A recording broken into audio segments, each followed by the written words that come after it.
Assalamualaikum warahmatullahi wabarakatuh. Kembali kita lanjutkan pertemuan pada hari ini dengan meneruskan tentang konsep tegangan regangan. Minggu lalu sudah kita pelajari tentang konsep tegangan regangan. Ini sekedar review lagi bahwa tegangan itu ada dua buah, tegangan normal dan tegangan geser. Tegangan normal akibat gaya normal dan bisa juga diakibatkan oleh bending atau momen lentur. Sedangkan tegangan geser bisa diakibatkan oleh gaya geser, kemudian diakibatkan oleh bending dan diakibatkan oleh torsi. Coba kita lihat satu persatu ya. Bahwa ini contoh tegangan normal ya, akibat gaya normal. Ini sebuah balok ya, kemudian ditarik oleh sebuah gaya P, maka dia akan timbul tegangan normalnya sebesar P per A. P ini adalah gaya yang diberikan, A ini adalah luas penampang dari balok ini atau silinder ini misalnya ya. Kemudian regangan yang timbul adalah sebesar delta per L. Delta ini adalah pertambahan panjangnya akibat kita berikan gaya P, kemudian L ini adalah kondisi panjang awal-awal sebelum kita berikan gaya. Ini tegangan tarik ini bisa kita gunakan, kita dapatkan ya, ini dari pengujian tegangan uji tarik ya, yang akan mendapatkan kurva tegangan regangan. Ini sudah dibahas di material teknik ya. Yang kedua, tegangan normal yang diakibatkan oleh momen lentur ya, atau bending ya, bisa seperti ini ya. Kalau dia lenturan murni, maka batangnya dibebani dengan kopel yang sama besar seperti ini, tetapi dia arahnya berlawanan seperti ini, 960 lb in. Kemudian di sebelah kanannya juga ada gaya yang sama besar, 960 lb in. Yang kedua bisa juga yang seperti ini, kita berikan ini sebuah momen seperti ini ya, momen seperti ini. Ini kondisinya sebelum kita berikan momen ya, sebelum terdeformasi. Kemudian ini kita berikan terdeformasi, maka pada bagian-bagian internalnya ini dia akan timbul tegangannya ya, tegangannya yang nilainya adalah mc per i. M ini adalah besarnya momen, kemudian c itu adalah jarak maksimum dari sumbu netra ke permukaan, kemudian atau my per i. Y itu adalah jarak dari sumbu netra ke titik yang kita hitung tegangannya. Dari rumus ini akan kelihatan bahwa tegangan maksimum itu akan terjadi pada permukaannya. Kemudian pada sumbu netranya tegangan normal itu akan bernilai 0. Kemudian kita lihat contoh sederhana, ini bisa Anda lihat lagi di buku MKM ya. Ini misalnya sebuah balok rektanguler ya. Tegangan normalnya pada permukaan sudah diketahui ya, 2 KSI atau 2 kilo PSI ya, atau 2000 PSI. Kemudian permukaannya bentuknya seperti ini, lebarnya 6 in, kemudian tingginya adalah 12 in. Dari ini ya, dari kondisi ini kita bisa hitung nilai I-nya. I-nya sama dengan 1/12 BH pangkat 3. B-nya sudah ada 6, H-nya 12, sehingga I-nya didapatkan 864 in pangkat 4. Kemudian sigma max-nya sudah kita ketahui dari gambar ini, 2 KSI ya. 2 KSI atau 2 kip per in kuadrat. Kemudian berapa nilai M-nya? Kita masukkan ke persamaan ini. C-nya sudah ada, C-nya 6 ya, 6. Kemudian I-nya sudah ada 864, sehingga kita dapatkan nilai M-nya adalah ini, 24 kip feet, atau dari persamaan sebelumnya kita dapatkan 288 kip kali in. Nah, mudah-mudahan bisa dipahami ya. Yang kedua misalnya ini sebuah balok tumpuan sederhana ya, diberi beban terdistribusi 5 kN per meter ya. Kemudian berapa tegangannya yang terjadi pada titik B ini, pada titik B yang ini ya. Maka dari sini pertama kali kita hitung dulu reaksi tumpuannya di A dan di B misalnya ini, kemudian kita gambarkan diagram momennya. Ini sudah materi, ini sudah Anda pelajari di estetika ya. Kemudian didapatkanlah atau di MKM, kemudian dapatkanlah ini diagram momennya.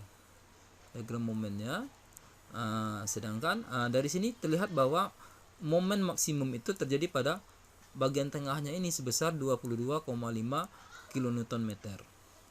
Kemudian langkah selanjutnya adalah kita hitung ini nilai I-nya, inersia penampangnya ini. Penampangnya berbentuk profil I ya.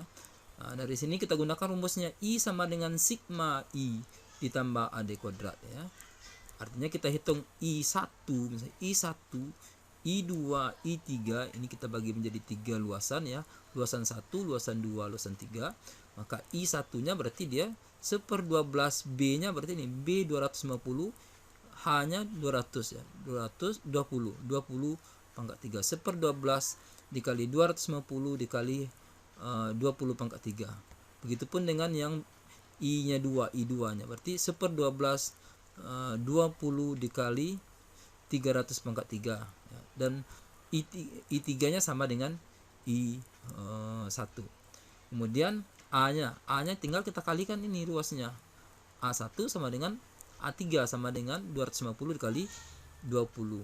A2 sama dengan 20 dikali 300.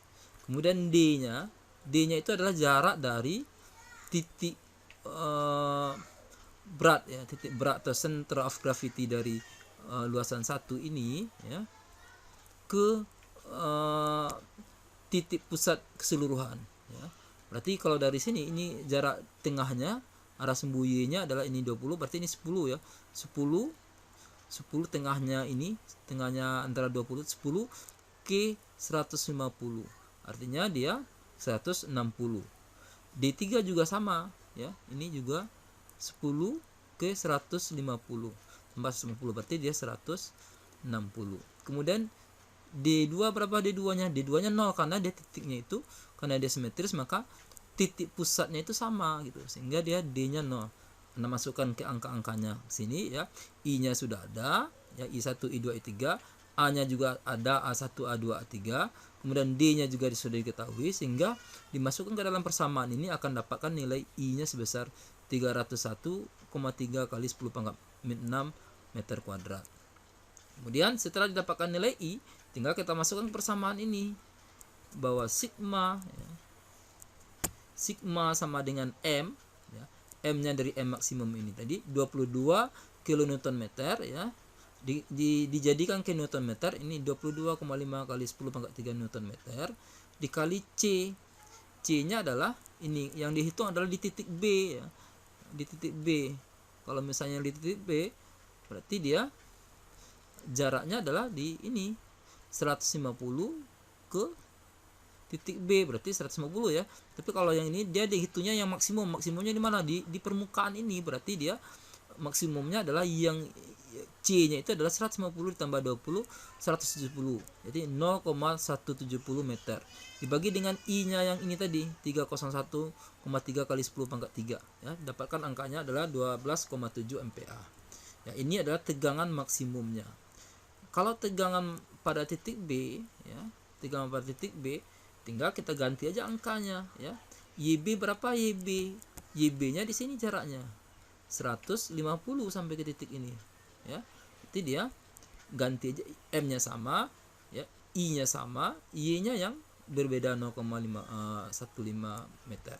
Kalau misalnya di titik ini, misalnya di titik yang tengah ini, titik yang 100 misalnya di sini, tinggal kita ganti aja nilai Y-nya itu dengan 100 dan seterusnya ya, sehingga akan mendapatkan nilainya min 12,2 MPa. Ini bisa di titik ini ya, karena dia min itu karena dia di permukaan atas akan mengalami tegangan tekan pada permukaan atas.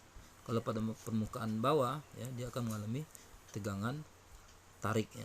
Yang nilainya juga sama, kalau di posisi B-nya di sini juga B aksennya di sini misalnya akan dapatkan nilainya yang sama. Mudah-mudahan bisa dimengerti ya. Selanjutnya yang kedua, tegangan geser ya. Yang pertama tadi tegangan normal bisa diakibatkan oleh gaya normal, dan yang kedua diakibatkan oleh bending atau melentur.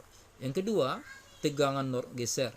Yang pertama diakibatkan oleh gaya geser tersendiri gitu. Misalnya ini ya, gaya geser ya, ada dua plat ya, ini dua buah plat, kemudian kita kasih, kita baut ya, ini kemudian kita tarik gitu ya, di arah berlawanan, maka pada permukaan bawah ini akan mengalami geseran gitu ya, dia akan menggeser permukaannya ini.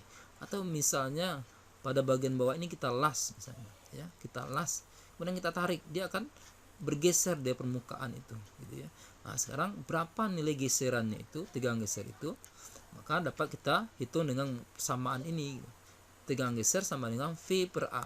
V itu adalah gaya gesernya, sama dengan P ini gaya dia menggeser permukaan itu. A ini adalah permukaan, luasan permukaan yang bergeser.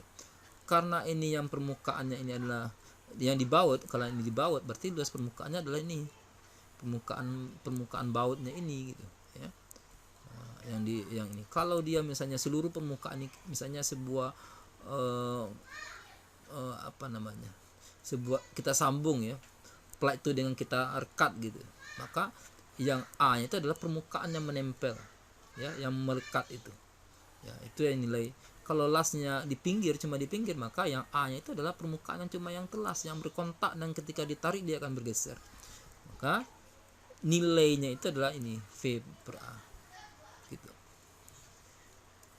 Ini sekedar review aja ya. Kemudian yang kedua, tegangan geser akibat torsi ya. Ini sebuah benda ya, sebuah poros kita puntir atau kita pilin kalau bahasa daerah kitanya, kita pilin ya, kita peras kayak orang lagi meras pakaian, maka dia ada pada permukaan ini dia akan mengalami tegangan geser ya, dia akan bergeser, posisinya ini akan bergeser, timbul tegangan geser pada permukaan, pada internal, bagian internalnya ini, yang tegangannya akan maksimum ya pada, kalau di sini kita lihat bahwa dia akan maksimum pada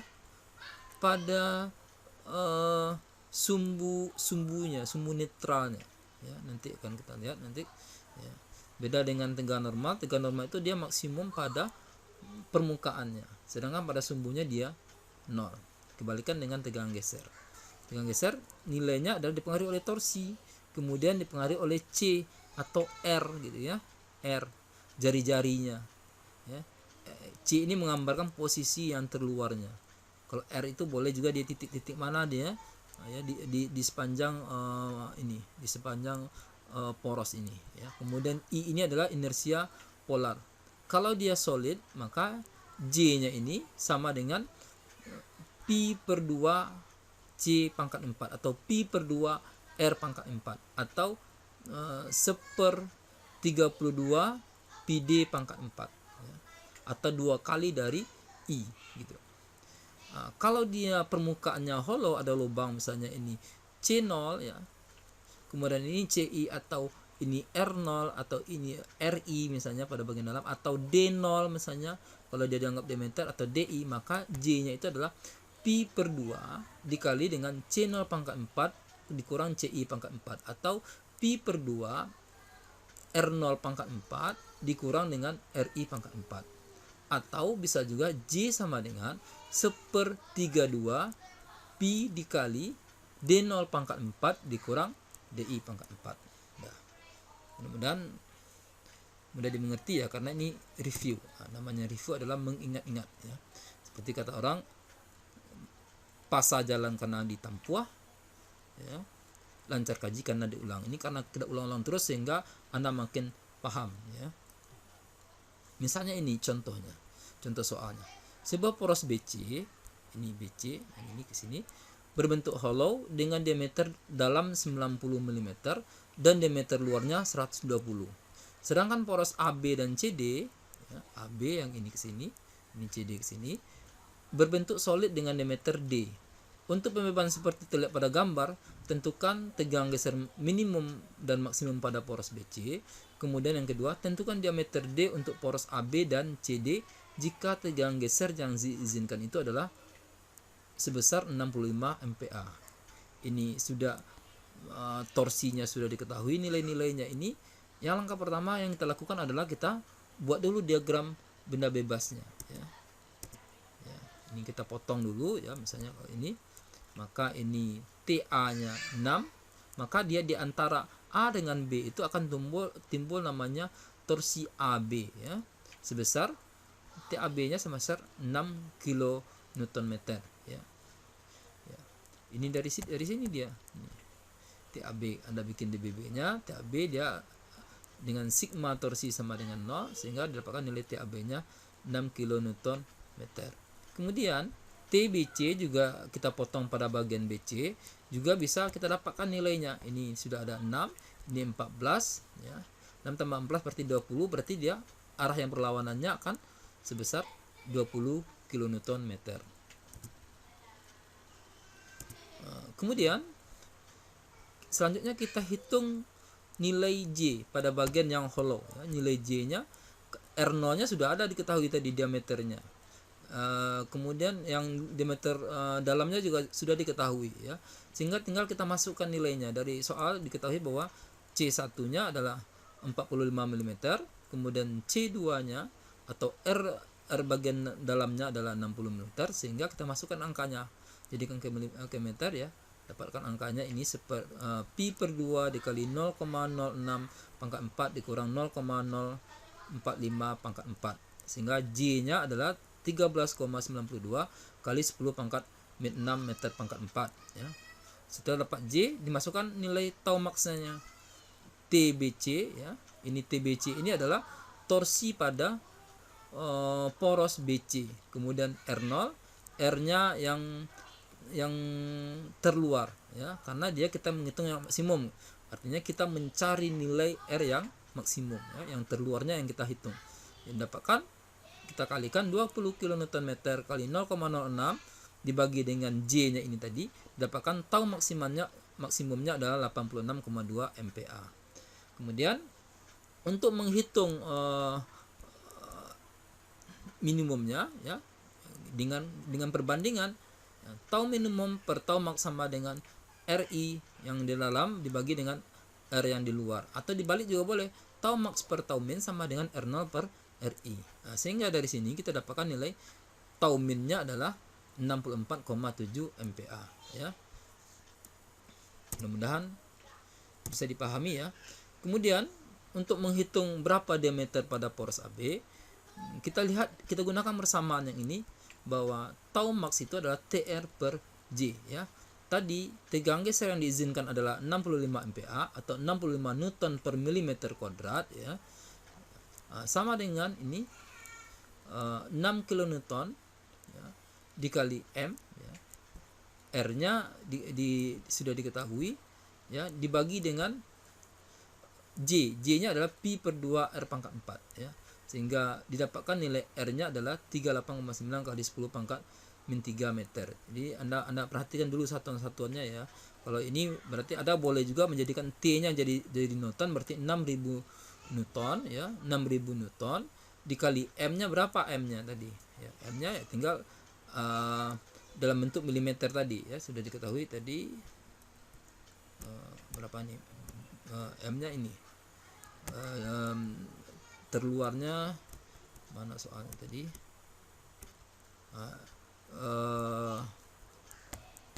Yang ya nih, kita mencari D-nya ya. Nih kita mencari R-nya dalam bentuk ini yang kita cari ya. Ya. Kemudian ini J-nya ya. Kemudian kita dapatkan nilai D-nya sama dengan 77,8 ya, atau dari 2, karena dari rumus ini kita yang keluar angkanya adalah R, maka D-nya adalah 2 kali R. Nah, ini soal yang selanjutnya ya, hampir sama prinsipnya ya. Jadi kita ini diketahui poros AB, BC dan CD ini solid, kemudian tentukan tegangan geser maksimumnya, kemudian arah dari tegangan ini bisa ya, gampang ya. Ini sama dengan yang tadi, Anda hitung dulu TAB-nya ya. Dari hitung TAB, masukkan ke angkanya, tau AB sama dengan TAB dikali RAB dibagi dengan JAB, sehingga dapatkan angkanya ini 55,98 MPa. Kemudian kita potong lagi pada bagian BC ya, sehingga di sini kita dapatkan tau BC-nya ya, TBC dikali RBC dibagi dengan inersia polar pada BC, dapatkan ini 57,32 MPa. Kemudian begitupun dengan tau CD juga ya, kita potong ya, dapat TCD nya dengan keseimbangan sigma torsi sama dengan 0, dapat TCD, kemudian dia masukkan angkanya, dapatkan 58,3 MPa. Udah. Kemudian kita lihat mana yang maksimumnya ya, tinggal dimasukkan angkanya ya, dan seterusnya. Ini bisa dipelajari ya, percepat di slide-nya. Mudah-mudahan bisa dimengerti ya untuk pertemuan ini. Terima kasih atas perhatian adik semua. Kalau masih ada yang kurang jelas, nanti kita bahas di pertemuan selanjutnya. Assalamualaikum warahmatullahi wabarakatuh.